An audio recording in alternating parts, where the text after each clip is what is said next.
everybody, welcome to another episode on American Backroad Homestead. This is Hot Mess Monday edition. Yeah, I'm just like, Mondays, you know?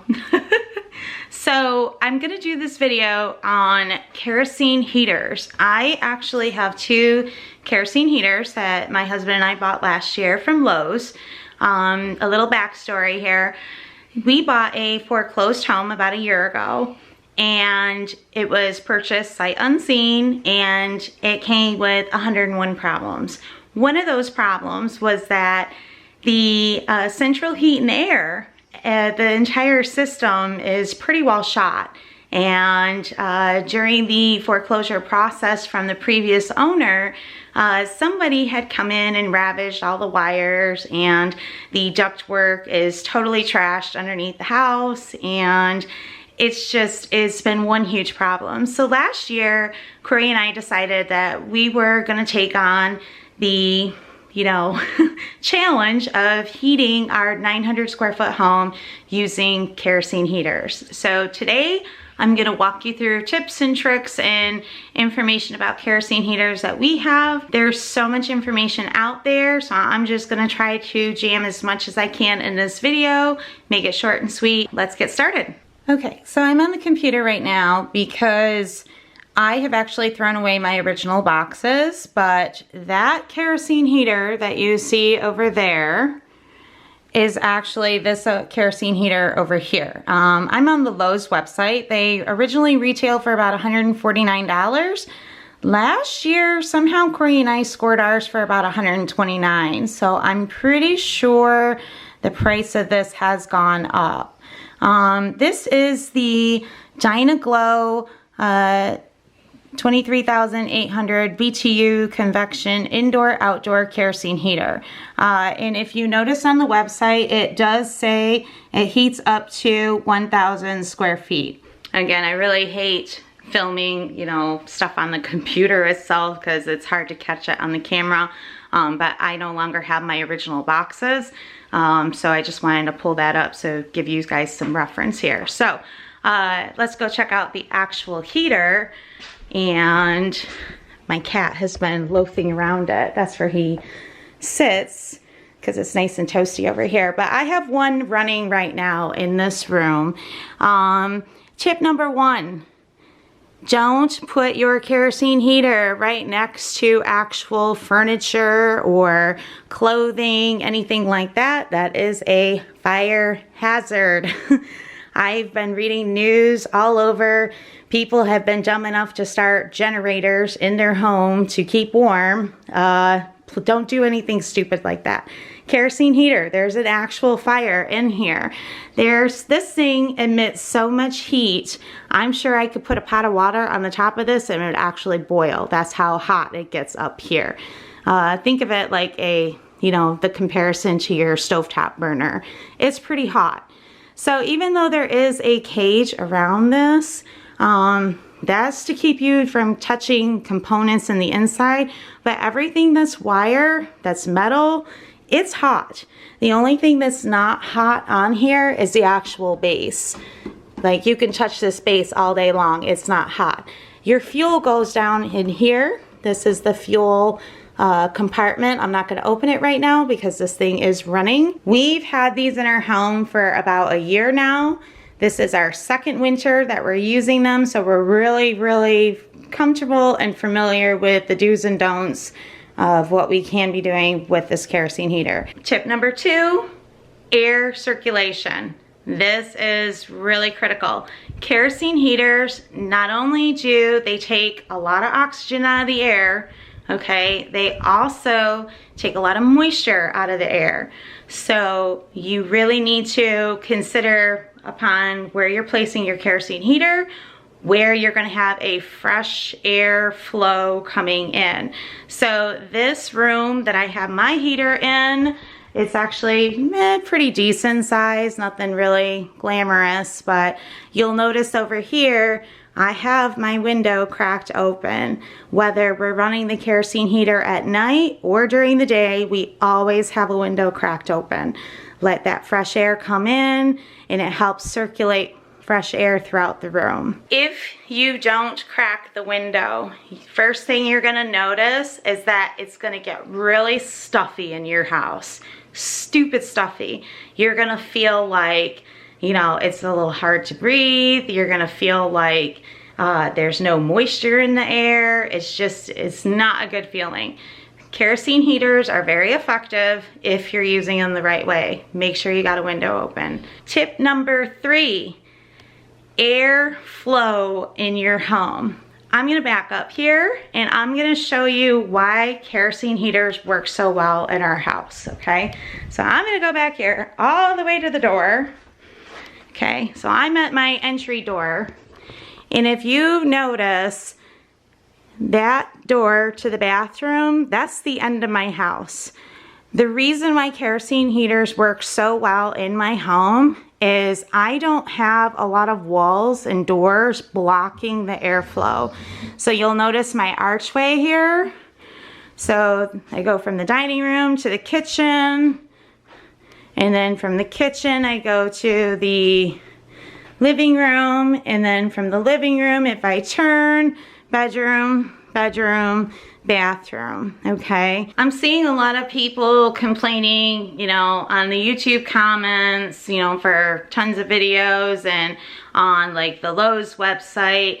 They're complaining that the heater isn't working in their home as far as how much it's actually heating up space-wise, and a lot of people are really failing to put the 2 and 2 together and realize that if you have tons of doors, tons of walls in your home, the air, the warm air circulation, it can't flow from room to room. If you have a pretty open floor plan in your home, this kerosene heater is gonna work wonders.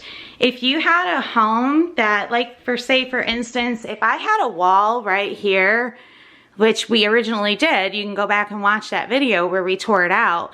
But if I actually had a wall right here, that heat would never flow to the rest of the house. It would just never work. Before you go out and purchase kerosene heaters and think it's gonna work for your home, really take a look at the layout of what you're working with, because if your airflow is being blocked by wall, blocked by door, blocked by wall, it's not gonna work very well for you. So you gotta take that into consideration. I think we're on tip number 4 now. So something I really want to address is how you're going to circulate heat in your home. Because as you all know, we learned this in elementary grade school, okay? Heat rises. It doesn't go left to right. It goes, you know, up, and that's it. It doesn't come back down unless you force it back down. It doesn't go to the left of, you know, the next room unless you force it to go that way. It doesn't go to the right to the next room unless you force it to go that way. Heat rises. It's as simple as that. So when we actually remodeled this house, we took that into deep consideration. We decided to install ceiling fans in every single room of this house, okay? So I'm gonna start back here again in the dining room, okay? And the first thing you notice, ceiling fan. I go to my kitchen. Next thing you notice, ceiling fan. I go to, well, this is now like our living room, ceiling fan. I go to my bedroom.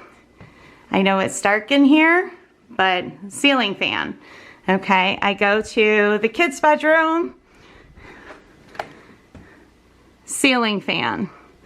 And go to the bathroom, and there is a ventilation fan in the ceiling, and I have a window, okay? That, folks, is how we're moving the air to room, okay? We are basically, I have all the fans set so that it pushes the air back down, and then with the fan circulating, it's pushing the air to the next room, okay? That is how we're moving the air throughout the house, on top of the open floor plan design pretty much. We don't have a lot of walls, we don't have a lot of doors, So those two things combined, it's working really well. So consider that, highly consider that. You can turn a kerosene heater on all day long, but if you don't move that air somehow, all it's gonna do is go to the ceiling and it's gonna stay there, because that's what hot air does. It goes up. So my fan is not only pushing it back down, but it's also moving it.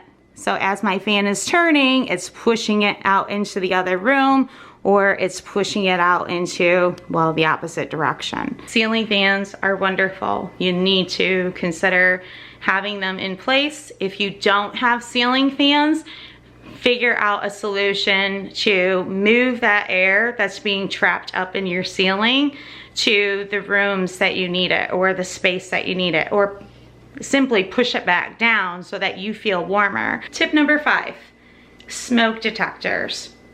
It really doesn't matter if you're using a kerosene heater in your home or not. Every single room of your home should have a smoke detector in it. So it is really important to understand that if you're using a kerosene heater, it has an open flame inside it. It has the potential for something to go wrong. Be safe than sorry, okay? Make sure you have a smoke detector in every single room. The heater that I have running right now has actually been going all night. So it was started at 7:30 last night, and it is now currently 10 o'clock in the morning. It has gone all night, and it is now nearly on E. Actually, I think it is on E. But how do you tell the fuel on the kerosene heater? It does have a gauge on here. It's somewhat accurate for the most part, okay? So I am literally on E. It is still going, but I have been watching this the whole time I've been filming, and that flame is starting to dwindle down. Okay, my tip number 6 has 3 parts to it. So tip number 6, I'm going to talk about how to keep the smell, the kerosene smell, out of your house, okay? A, start it up outside. B, shut it down outside. C, fuel it up outside. If you do all 3 of those things, start it up, shut it down, and fuel it up outside, you are taking the kerosene smell completely out of your house. I've had so many people walk into my house when the kerosene heater is running, and they can't tell that this house is being heated with kerosene, because the initial startup, the shutdown, and the fueling up of your heater, that is where you're gonna get the kerosene smell. It's potent, it's strong, it's just unpleasant. But if you're doing all of that outside and not in your house, A, it's safer. B, it's just you're taking away that smell. You're not gonna smell it in your house. That is my top 6 tips and tricks for using kerosene heaters, particularly this model that I showed you on Lowe's, okay? That's where we got ours from. This is our 2nd season now of using the kerosene heaters. This is the only method we use for our home for heating. So we're getting pretty well adjusted to it and comfortable.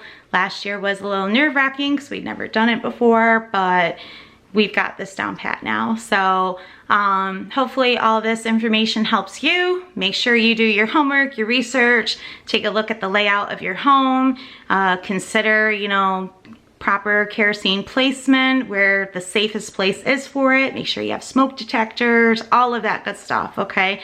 Be safe, guys. Don't do something stupid, okay? I wouldn't wish that on anybody, to see their home go up in flames, okay? Be safe about it, be smart, and again, hope everything, you know, was helpful to you in this video, and I'll catch you guys on the next one. Bye.